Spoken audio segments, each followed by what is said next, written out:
natural gas. Now, this morning I was actually listening to a debate on the radio about natural gas. There are those who claim that the United States has the capability to be the Saudi Arabia of natural gas, based upon gas deposits within the native shale of our continental mass.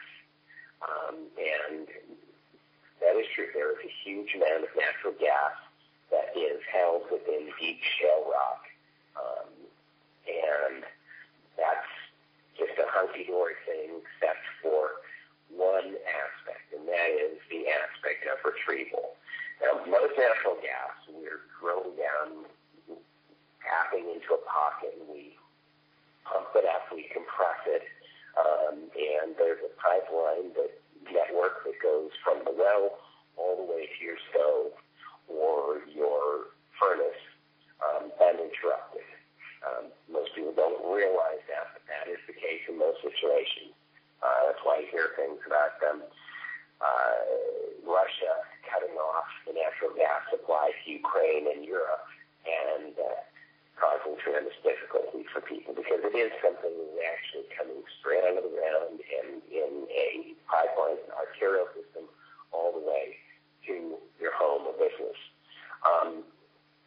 But what they're talking about now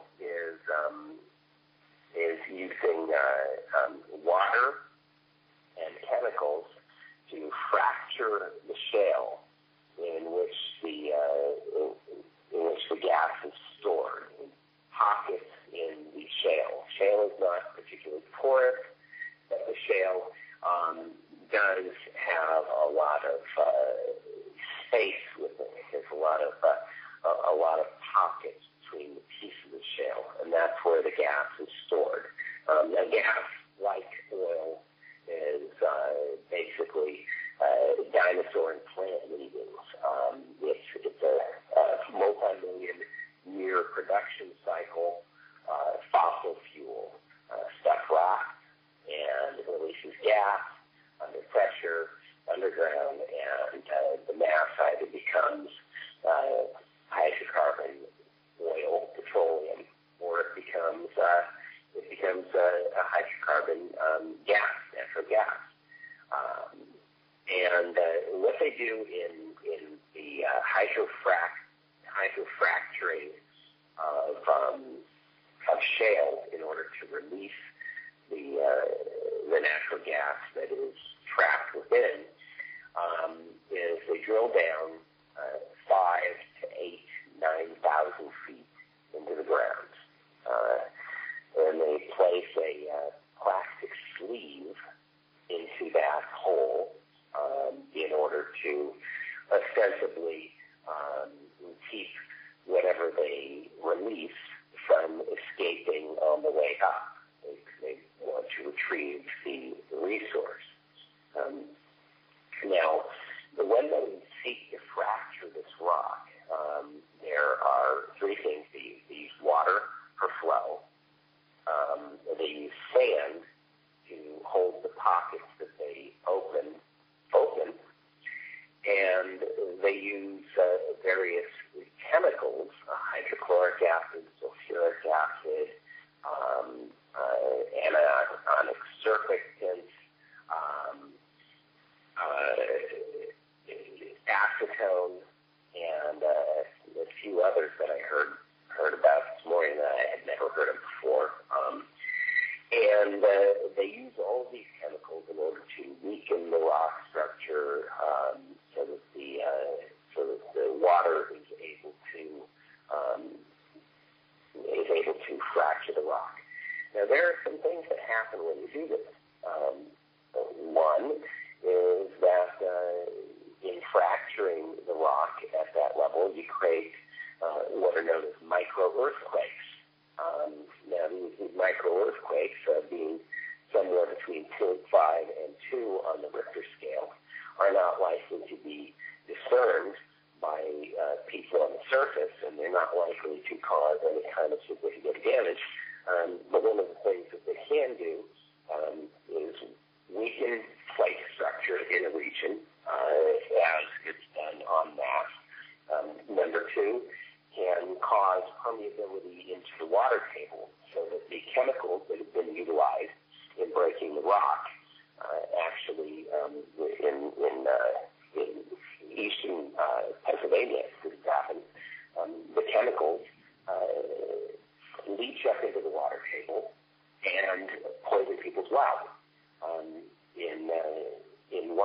community in, I think it's called Derrick,